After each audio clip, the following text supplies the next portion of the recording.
Hello नमस्ते, मैं हूं Manisha. Welcome to RS only. और आज एक ऐसे टॉपिक के ऊपर बात करेंगे जिससे जिसके भ्रम में आप सब हो, क्योंकि इसके भ्रम में मैं भी थी।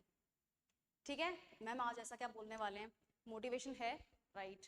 कंपटीशन का भी पता है। अगर किसी कोचिंग इंस्टीट्यूट से एसोसिएटेड हो, पढ़ाई कर रहे हो, तो एक तरह से मार्केट में जो पीयर एजुकेशन चल रही है उसका भी पता है, राइट। अल्टीमेटली अपना सबको एक दूसरे के बारे में पता होता है कि कौन कितनी पढ़ाई कर रहा है, किसका क्या लेवल है। We all know that if you are associated with a coaching institute. If not तो फिर आप अपनी मॉक टेस्ट वगैरह दे दुआ के और खूब सारे एनालिसिस करके आप अपनी प्रिपरेशन को और पुख्ता करते हो। बट जो कॉमनली कोचिंग जाते हैं स्टूडेंट्स, उनके लिए बता रही हूँ, उन्हीं के लिए ये प्रिपरेशन का डार्क साइड अवेलेबल है। और वैसे तो उनके लिए भी है जो घर पे पढ़ाई कर रहे हैं, लेकिन वो थोड़े से अछूते रहते हैं इससे। तो मैम ऐसे क्या बात करने वाले हैं अपन? चलो ठीक है, बताती हूँ। लेकिन उससे पहले मैं आपको इन्फॉर्म करना चाहती हूँ कि अगर आप 2026 को फोकस में ले रहे हो, अटेम्प्ट करना चाहते हो, एग्जाम देना चाहते हो और पढ़ाई कर चुके हो या कर रहे हो, तो अपने आप को टेस्ट करना बहुत जरूरी है। सो मेरे पास में 2 पासेस अवेलेबल हैं मॉक टेस्ट के लिए।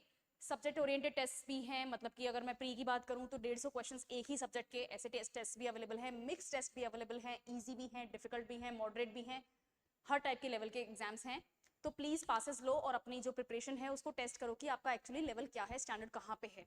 ये सेम चीज प्री और मेंस दोनों के लिए भी है। 799 रुपीज में 12 मंथ्स की वैलिडिटी, ये 399 रुपीज में 12 मंथ्स की validity. These are good exams. यहाँ पर आपको आंसर कॉपी चेक करके भी प्रोवाइड की जाएगी, तो आपको पता चल जाएगा कि भाई क्या कर रहे हो।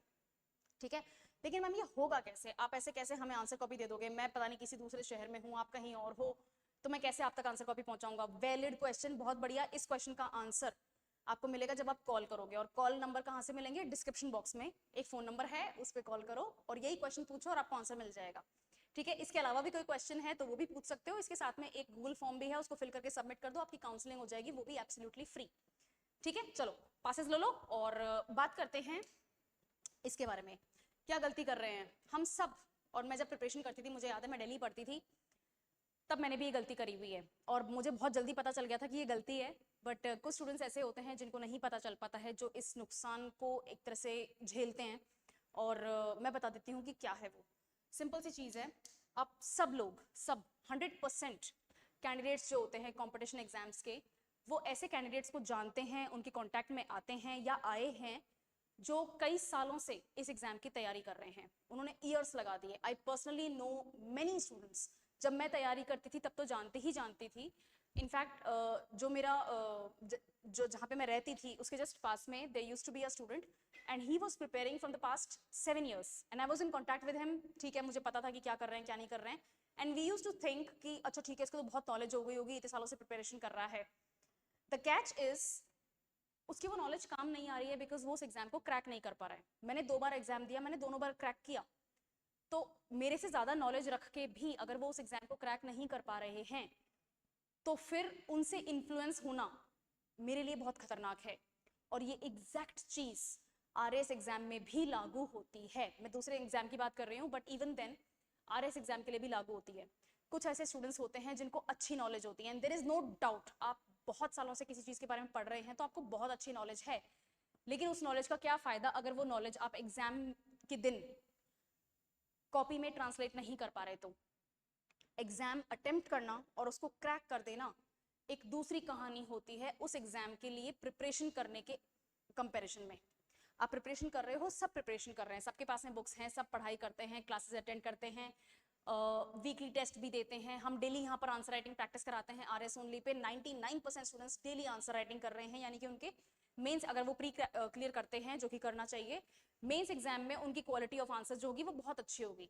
तो थिंक अबाउट दिस, सबका एक ही प्लान ऑफ स्टडी होता है, राइट। लेकिन फिर भी कुछ ऐसे स्टूडेंट्स होते हैं जो 5 6 साल 7 साल 8 साल लगा देते हैं, अपने अटेम्प्ट पे अटेम्प्ट लगाते जाते हैं और एग्जाम क्रैक नहीं कर पाते हैं। और कुछ ऐसे स्टूडेंट्स होते हैं जो कि फर्स्ट टाइम में एग्जाम क्रैक करके बस दुनिया में निकल जाते हैं। They hold that seat now जिसके लिए आप फाइट कर रहे हैं। हम इन्फ्लुएंस होते हैं उनसे ज्यादा जो ज्यादा टाइम से किसी चीज की पढ़ाई कर रहे हैं, तैयारी कर रहे हैं, बजाय कि उन लोगों के जो इस चीज को क्रैक कर चुके हैं और वो बता रहे हैं कि ऐसे क्रैक होगा।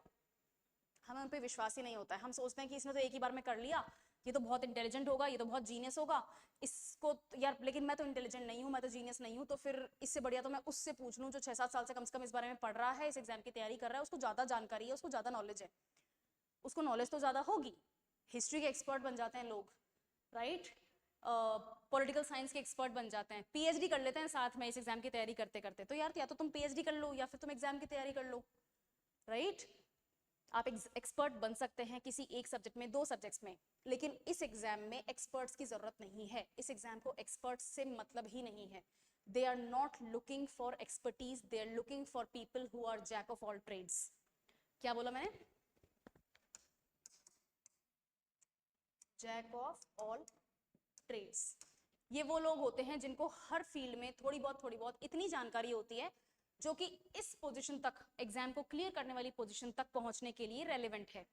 उन्हें कहते हैं जैक ऑफ ऑल ट्रेड्स। और जनरली एडमिनिस्ट्रेशन में हम जैक ऑफ ऑल ट्रेड्स को ही डिमांड करते हैं। क्यों करते हैं? क्योंकि आप इतने सारे लोगों से मिलते हो, इतने सारे आपके सामने केसेस आते हैं, सिचुएशंस आती हैं कि उनको डील करने के लिए आपको लगभग हर प्रकार की जानकारी होनी चाहिए। सोशल इंफॉर्मेशन हो, आपके सोशल एटिकेट्स हैं, वो सब ज़्यादा ज़रूरी हैं, बजाय कि ये जानने के कि अर्थक्वेक मीटर्स जो होते हैं, जो सीस्मोग्राफ्स होते हैं, उनको किसने बनाया था, क्यों बनाया था, कैसे बनाया था, उसके पीछे साइंस क्या लगती है, कैसे कैलकुलेट किया जाता है। ज्योग्राफी के एक्सपर्ट्स होते हैं, उनको पता चल जाती है। What is the use of that? उसका कोई यूज नहीं है। यूज इस चीज का है कि अर्थक्वेक अगर आ रहा है, आया है, आ चुका है, या फिर उस दौरान हो, तो लोगों की जान कैसे बचाई जाए, जान माल का नुकसान कैसे कम से कम करवाया जा सके, मिटिगेशन कैसे हो लॉस का। एडमिनिस्ट्रेशन का वही काम होता है। और जब लॉस हो चुका है तो फिर उन तक सर्विसेज, उन तक इमरजेंसी हेल्प कैसे पहुंचाई जाए, best, efficiently, effectively, best of the best manner में।